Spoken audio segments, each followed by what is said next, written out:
سلام علیکم، چطورین؟ به یه ولاگ دیگه خوش اومدین. من در حال حاضر شدن بدو کردنم به خاطر اینکه بعد از 1000 سال که آرزوشو داشتم و روی 2 تا از بردای ویژن بردام بوده، مال امسالم بوده و کلا همیشه دارم می‌خواسته، دارم امروز میرم اسکی و 20 دقیقه دیگه بعد از خونه برم بیرون. منو که میشناسید لحظه آخر همه کارا رو انجام میدم. از لحظه آخر رو بگم که ساندرین بهم پیشنهاد داد که باهاش برم اسکی چون بلده که انجام بده و اینا. خب منم از خودم بود که با یه نفر برم که بلده. بعد دیگه سر همینم که می‌خواستم مثلا پیشنهادش رو قبول کنم و اینجوری بگم که من خیلی ساله می‌خوام انجام بدم، نمیدونم مثلا بعد از کجا شروع کنم و اینا. رفتم خرید لحظه آخر و آقا که خیلی دلم می‌خواست و خریدم و نمیدونم چجوری. من هفته پیش رفتم این مغازه و دقیقاً همینو تو ویدیو نشون دادم، گفتم وای یه روز میام اینو می‌خرم. بعد تراجم نبود. بعد یهو دیروز رفتم تو مغازه اینجوری تگ اینو نگاه کردم، بعد فکر کردم که حراجش، بعد دیدم که حراج زده و $100 از قیمتش کم شده بود، بیشتر حتی بکنم $120. من اینجوری که من اینو برمی‌دارم چون قشنگ همون چیزی بود که دلم می‌خواست، ولی سایز خودم نداشت، اسمال نداشت، مجبور شدم که لارج بخرم. ولی چون که مثلا لباس اسکی رو کلا گشاد می‌پوشن و زیرش یالم یه چیزی تنشون می‌کنن، خیلی بد نیستش لارجش. می‌بینید البته من اصلا برد و اینجور چیزا رو نخریدم، فقط چند تا چیزی خریدم که میرم اون بالا مثلا مجبور نشم کاپشن و اینا اجاره کنم چون اصلا فکر کنم نمیدن، مثلا دستکش و اینا رو نوشته بود نمیدیم، باید شخصی بیاریم. بعد یه دونه این دستکش رو گرفتم، این خیلی دستکش خوبیه، هم توش یه دونه از اینا داره. بعد این سر انگشتاشم اینجوری میتونم در آوردم با گوشی کار کنم. خیلی دلم خواست انگشت داشته باشه، دستکشی که نمیشه باش هیچ کاری کرد رو مخمه. گرون‌ترین جوراب زندگی، باورم نمیشه که انقدر واسه یه جوراب پول دادم. این شلوارم که از قبل گرفته بودم، مامانم این کات تولد داده بود. یه دونه چیز خریدم از این چی بهش میگن، زیر شلواری، ووله. نمیدونم به درد میخوره یا چون خیلی کلوفته، نمیدونم واقعا میشه باش ورزش کرد یا نه، ولی حالا و همین. من برم اینا رو بپوشم و از خونه بزنیم بیرون. یکی به من بگه کی آخه قبل اسکی دوش میگیره با موی خیس خالی، الان برم اونجا همون منفی باشه یخ میزنه. یعنی نه اینکه خودم یخ بزنم، به طور واقعی یخ میزنم اون. یه رو دیگه بعد خونه برم بیرون. من لباسای زیرش رو پوشیدم، بیس لیرش و این لگس که گرفتم با جورابه. این دوتا خیلی خوبه، ولی این بالا تنه مال رانینگ قدیمیمه که داشتم دیگه، فقط میمونه رویا. گفتم این زیرش رو بهتون نشون بدم که بعد بریم سراغ لباس رویا. نصف وسیله‌ام تو دستمه، ولی کی باورش میشد بالاخره منم یه روز این لباسا رو تنم کنم بگم دارم میرم اسکی. چون اصلا تصوری ندارین چقدر دارم از خوشحالی میمیرم. خدا کنه بتونم واقعا یه ذره مثلا اسکی کنم و اینا. بعد من عینکم نخریدم، همین عینک‌های دوم زدم، فکر کنم اوکی باشه چون داریم ظهر هم میریم. ظهر که یعنی فکر کنم اونجا بریم عصر بشیم. No, this is just line gate, yeah.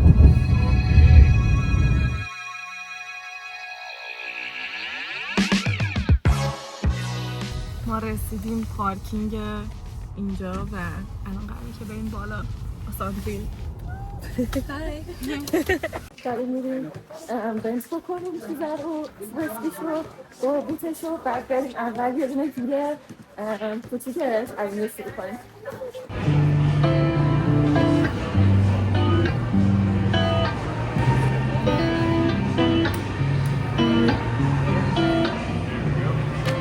انقدر سخت پوشیدنش که کیست عرقم، یعنی اصلا هیچ ایده‌ای نداره. هستم. I think you understood what I said. Yeah, you're sweating, right? Yeah, exactly.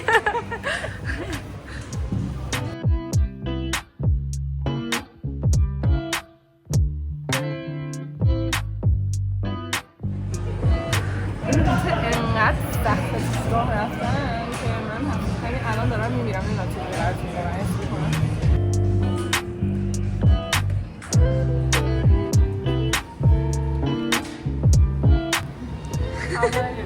Very good. Yeah.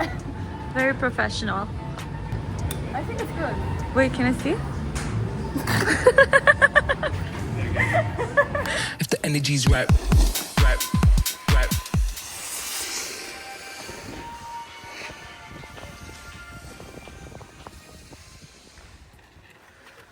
Shift the weight to your right foot. Turn right. Go right.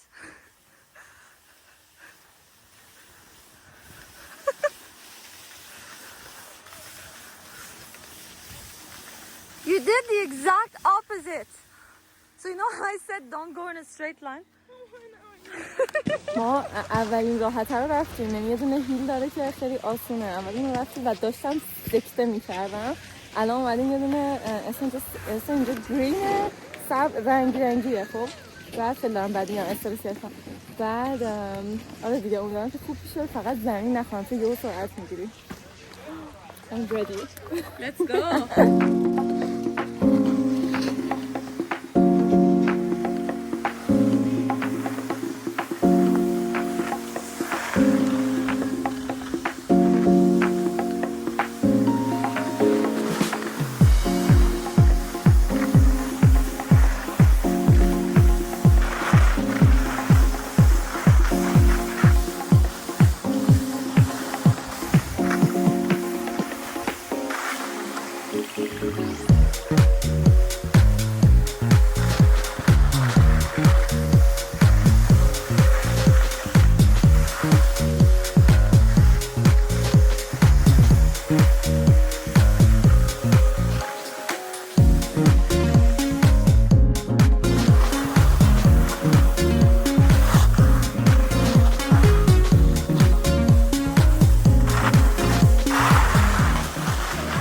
That's it. You did it.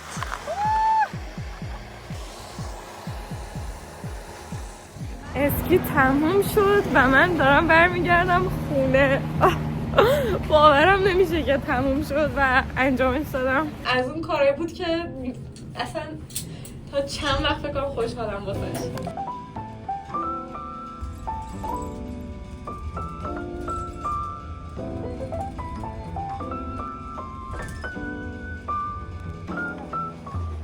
حتی یه 2-3 روزی از اسکی میگذره و من بدنم رو کلا از دست دادم، یعنی 2 روز واقعا درد داشتم. بعد دیگه داشتم ادیت میکردم و توی یه حالت کثافت و خسته بودم واقعا. ولی امروز دیگه از خونه زدیم بیرون با صفا بریم یه ذره وسیله‌مون رو دوباره تازه کنیم، یخچالمون خالی پروتئینا رو فود پروتئین و این چیزا بگیریم و یه ذره به زندگی روزمره برگردیم.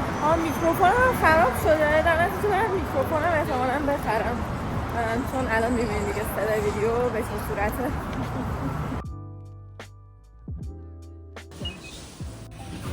پروتئین مورد نظر. خیلی خوشحال شدم چون حراج زده، هیچ وقت حراج نمیزد یا هاو. نه این میلک چاکلت وسطش بیسکافه، یعنی میای اینجا بعد فقط جلو خودتو بگیری، هیچی دیگه نخری، فقط پروتئین. یه دونه چیزم برداشتم، کراتینم برداشتم. من تا حالا کراتین نخوردم، خواستم امتحان کنم. خیلی عضله رو خوشگل میکنه، با اختلاف خوشمزه ترین پروتئین بار. انگار داری چیت میل میخوری، انگار داری اسنیکرز میخوری. چیاسید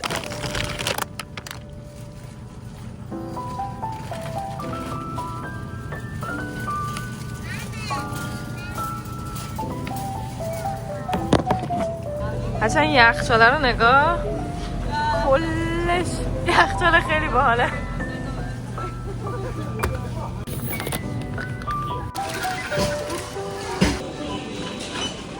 اینو میبینیم بچه، تایر میشلینه.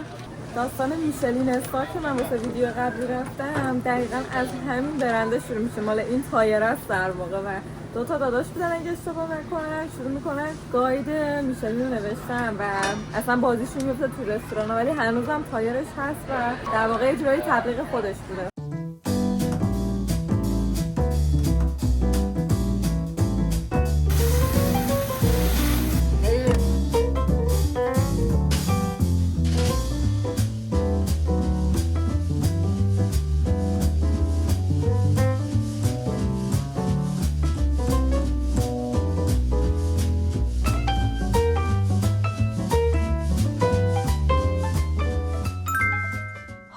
های دوباره. من الان در حالت پریشون و حاضر شدنم.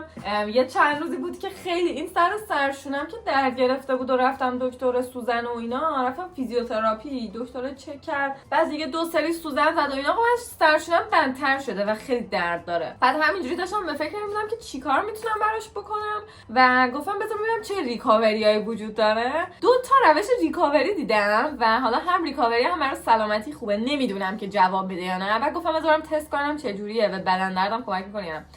یکیش رد لایت تراپیه که لزوما ریکاوری نیستش، خیلی مثلا واسه جوان سازی و چیزا اینجوری خوبه. یه دونم یه جایی هستش یه سری اتاقه که خیلی دماشو میبرن بالا، در حد مثلا 3 دقیقه فکر کنم. هر جفتشو بوک کردم، جفتشو داشت که بریم ببینیم چه جوریه و آیا کمک به ریکاوری میکنه یا نه، چون بعدش هم دوباره برم ورزش کنم. گفتم که بذار ببینیم چی به چیه. حالا الان من نمیدونستم که با چی باید برم تو اون دستگاهه، هیچی ننوشته بود. شکممو تا جایی که میشه دادم تو، چون اگه ولش بدم الان این حالت هم و خیلی چیزی خوردم. واقعا فکرم تا شب دیگه هیچی نخورم. اشتباه محض واقعا. میدونم حالم بد میشه باز میخورم. همونو برمیگردونیم بالا. یه شلوار راحت گشاد دلم میخواد. نظرم این خوبه. خیلی بد تیپ شدم، یه ذره پسندم نیست. انقدر بیرون سرده، یعنی واقعا فکرم یکی از سردترین روزای این چند وقت اخیر. وای ساعت چنده؟ آقا بهترین تیپ دنیا نیست ولی راحت ترین هست واقعا.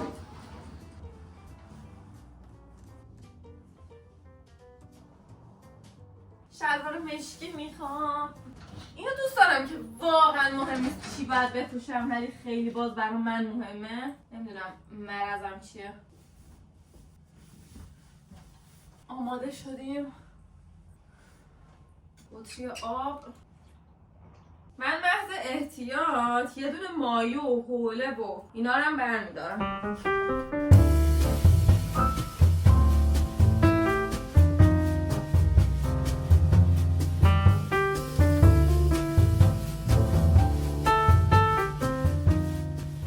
Let's go!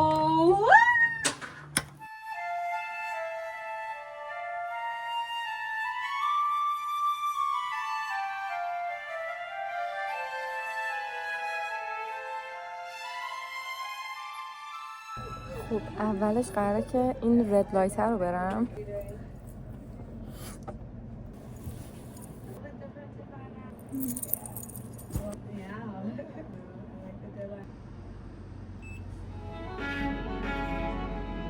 ده دقیقه باید وایسم اینوری و 10 دقیقه باید اونوری وایسم. نوبت 10 دقیقه دوم شد و الان پشتمه. گفت هر قسمتی که میخوای مثلا خوب بشه و اینا و کلا تاثیر بذاره روش حتما باید جلوی نور قرار بگیرم. خیلی ولی گرمم شده، یعنی همجوری خیس عرق شدم.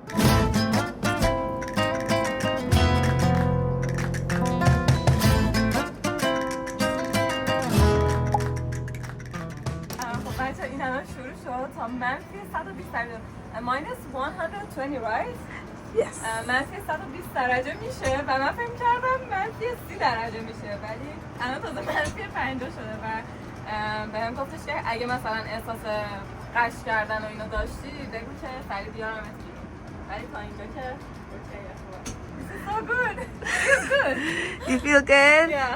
That's perfect. All right, please turn this way. It's not even halfway there. I know. So you can see it's negative 130 right now. So it's coming down, right? It's not going up either, right? تموم شد. من الان اینجوری نیستم که مثلا بگم وای عجب حالی داد فلان و اینا. چرا یخه باحال بود خدایی، به خاطر اینکه حس می‌کردم که بدنم قشنگ یه جور انگار که حس کردم بدنم انگار یخ شده، یعنی یخی که از فریزر در میاد، یه همچین حسی داشتم نسبت به پاهام. ولی به غیر از اون مثلا خیلی حس کردم که وای زنده شدم. میدونی مثلا تو آب دریا میرم شنا میکنم واقعا حس میکنم زنده شدم اون لحظه. ولی آخرش که اومدم حساب بکنم دیدم که رو میزش یه دونه آفر گذاشتی که اگه مثلا واسه بار اولتون میخوایم برین توی اون یخه ما رد لایت رو بهتون یه دونه مجانی مثلا میدیم که امتحان کنین. بعد بهش گفتم، گفت نه دیگه الان خیلی دیره. گفتم که خب من که همین آفر، خب من همین کار دقیقا انجام دادم فقط جفتشو با هم بوک کردم. گفت نه خیلی دیره. انقدر حرفم گرفت خب میتونستی بهم بگی. بهش هم گفتم میتونستی بهم زودتر بگی. میدونین همینجور چیزا مثلا حس این که یه جایی میری میخوان مثلا مشتری چی خیلی فرق داره با حس این که مثلا بری یه جا بعد حس کنی که میخوان به زور مثلا به پکیج بفروشن یا مثلا به زور میخوان بکشوننت بیای. یه حس چیپی بهم میده. مهم نیست برام که مثلا جفتشو که خودم بوک کرده بودم مثلا حسابم میکردم، ولی اینکه مثلا اینجوری میخوام به پکیج بفروشن اصلا خوشم نمیاد. یعنی اینجوری هم که الفرار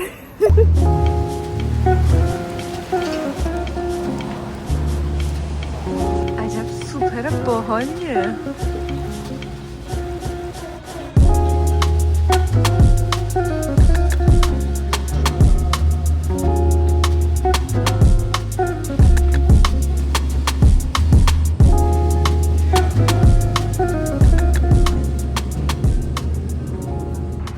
میخوام اینو تست کنم. انرژی شاته ولی مثلا خیلی ارگانیک و کلا سوپرش خدای مثلا ارگانیک و چیزای غیری و اینا بود. خیلی خوشم اومد اینجوری که باید بیشتر بیام اینجا. یعنی واقعا دلم میخواد یه کمد از اینجور چیزا داشته باشم، مثلا یه یخچال داشته باشم که توش مثلا پر اینجور چیزا باشه.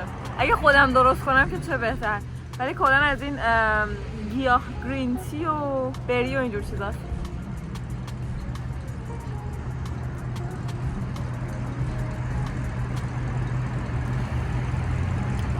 اوه چه مزه‌ای داشت، باحال بود.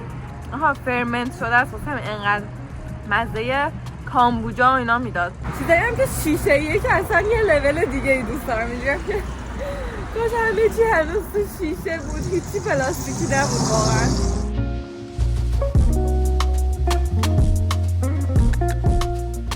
خیلی این ساختمونه باحال. من عاشق اینم تو خیابون راه برم ساختمونای مسکونی باحال رو مثلا ببینم پیدا کنم و اینا. خیلی به نظر توش خوشگل میاد چون خیلی پنجره‌های بلندی داره. واه توش این قصره. میبینین اون تهو؟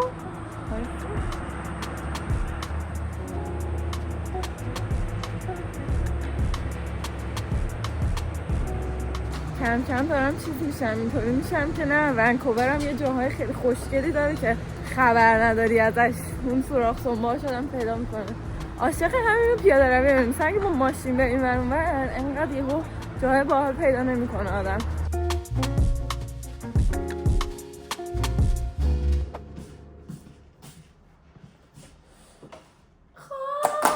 من از وقتی برگشتم همینجوری در حال سرچ خونه هایی بودم که دیدم و کلا اون منطقه خیلی خوشم اومد، ولی هیچی پیدا نکردم که خوب باشه و مثلا به درد بخوره، چون دلم میخواد هم یه جای باشه که مثلا ارزش جابجا شدن داشته باشه، همین که زیاد از لحاظ حتی توی خونه هیچ فرقی نمیکنه. بعد دلم میخواد یه چیزی باشه که فرق داشته باشه با مثلا کپی پیست همه خونه ها که میبینیم.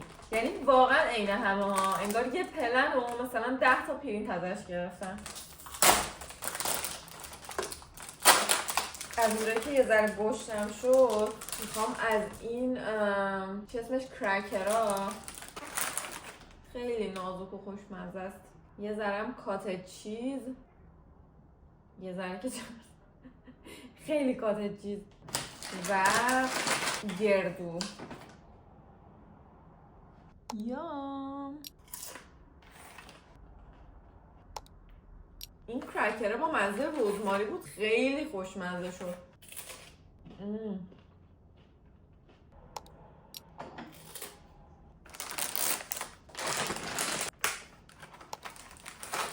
امروز برای بار سوم دارم از خونه میرم بیرون. الان دوباره کلاس اسکیت رو یخ دارم و بهتون بگم که بیخیال خرید اسکیت شدم، به خاطر اینکه وسایل که لباس اسکی خریدم و گفتم ولش کن دیگه جفتشو توی ماه نخرم، با اینکه کلاس اسکیت رو بیشتر میرم، یعنی هر هفته دارم میرم.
پیش به سوی ژیمناستیک. من در عرض فکر کنم یه رو واقعا حاضر شدم از وقتی بیدار شدم و پینک مود رو امروز روشن کردم. همه چیم صورتی جورابم صورتی.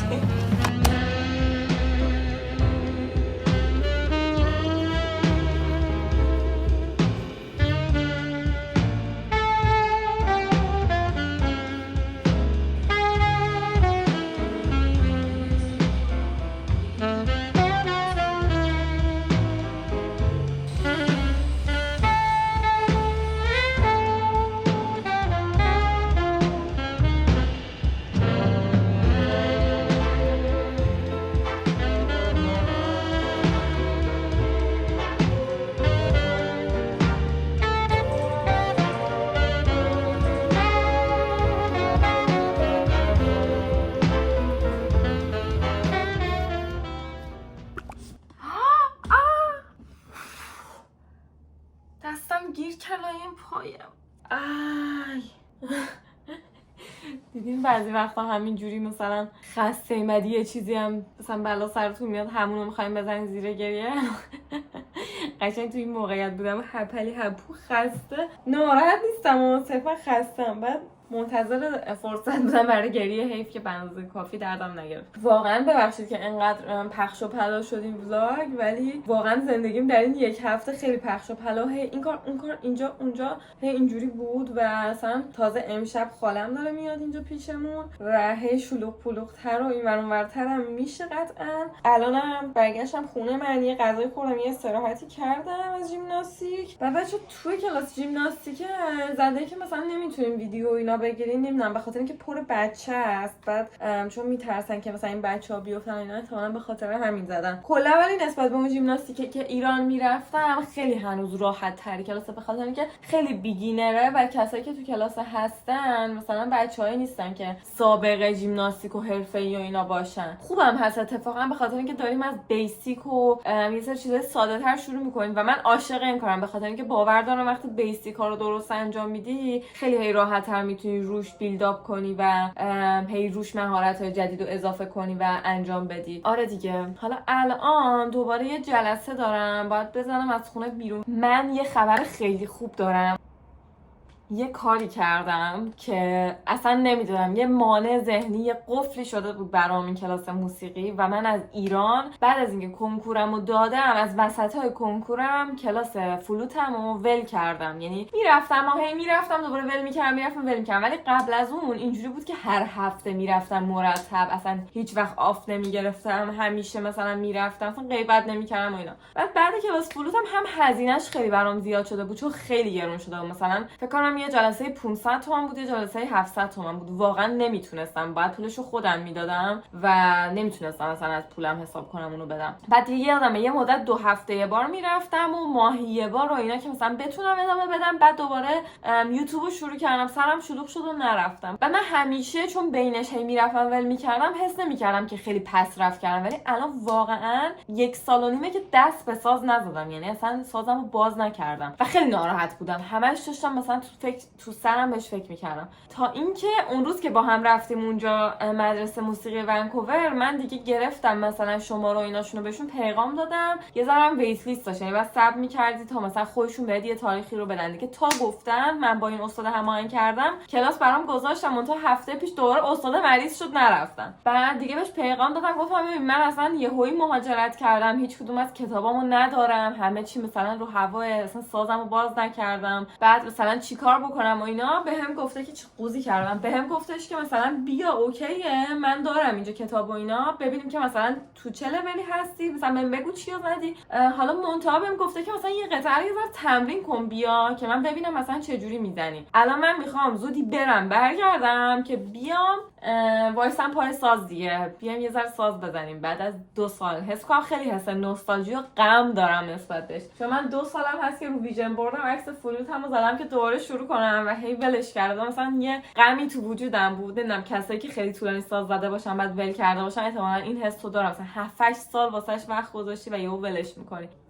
واسه همین خیلی ذوق دارم. اینجا هم هزینه‌اش برام زیاده، ولی اینجوری بودم که دیگه بالاخره چون خودم دارم از پس خودم برمیام، این اولویت رو قائل میشم و میرم کلاس. خدا شکرت واقعا. امیدوارم برکت واقعا تو زندگی همه جاری بشه. حس خوبی میده که بتونی دوباره کلاساتو بری، مرتب باشی، کارهایی که دوست داری رو انجام بدی. بهترین حس دنیاست واسه تک تکتون میخوام واقعا. و آدم نباید بگه که وای زیادی شد، وای من حالا در میارم 2 روز دیگه در نمیارم، بترس آدم. یعنی ترس آدمو فلج میکنه بچه‌ها.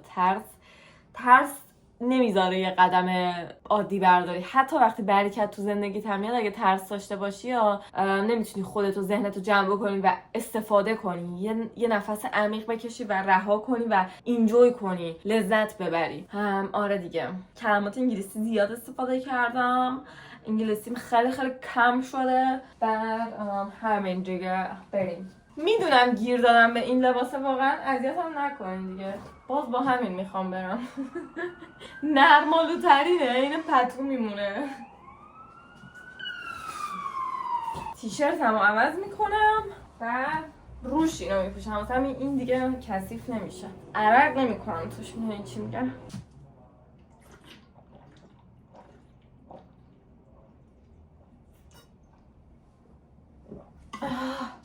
Let's go.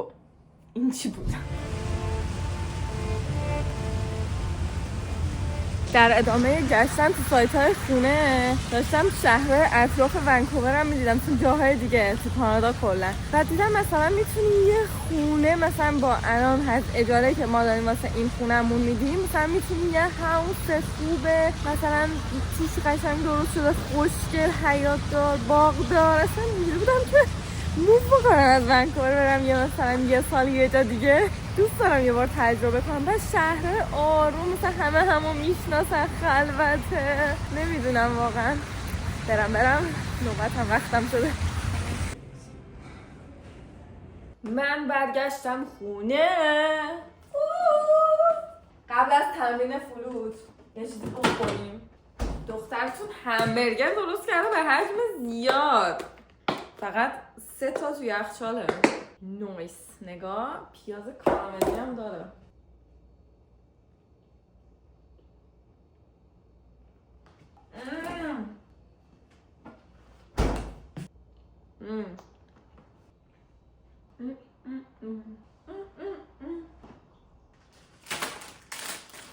سبزیجات بغلش.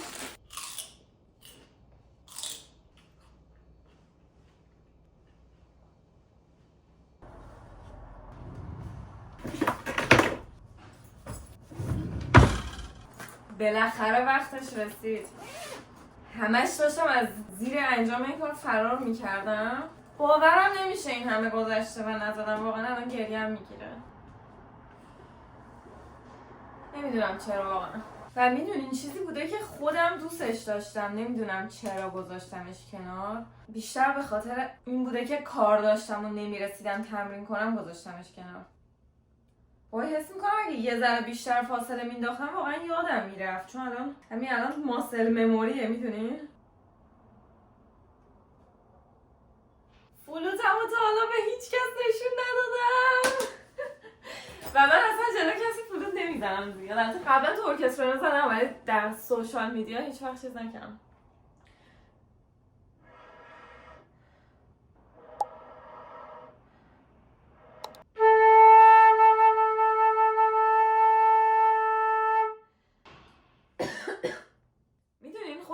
مقصر میدونم به خاطر اینکه کاملا میتونستم حداقل کلاس نرم ولی تو خونه تمرین بکنم و این کارم انجام ندادم و خودم رو بیشتر از مشکلات و مهاجرت و همه اینا مقصر میدونم.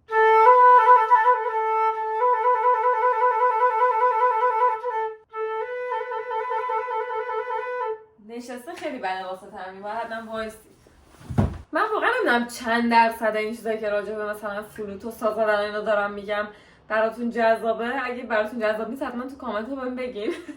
ولی اگه دوست دارین بیشتر بدونینم بهم بگین. ولی کلا توی فلوت وقتی که مثلا میخوای نوت‌های مختلف رو بزنی، هی باید پشت دندونت بگید، زبونتو در واقع تو میزنی پشت دندونت. بعد مثلا وقتی که یه قطعه رو میزنی که تنده، هی باید مثلا اینجوری بزنی، اینطوری میشه.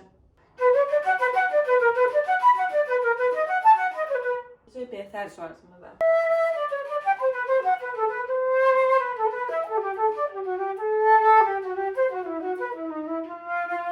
الان میبینید بد دارم میزنم، دلیلش اینه که زبونم خسته شده و دیگه نمیزنم. فکر کنم خالم اومد برم ببینمش.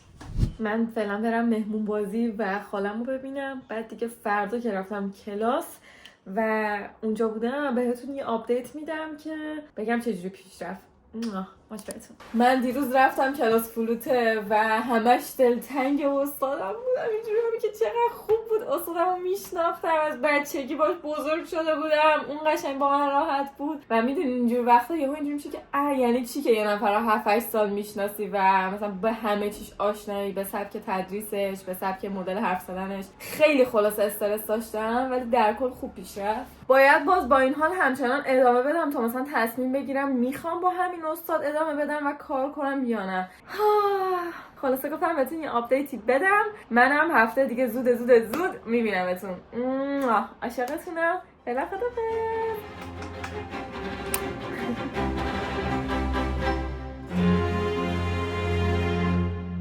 خودمونیم ما خیلی کثیفم باشیم، کثیفم. دیدیم 2 روز تو خونه میمونیم اینطوری هم.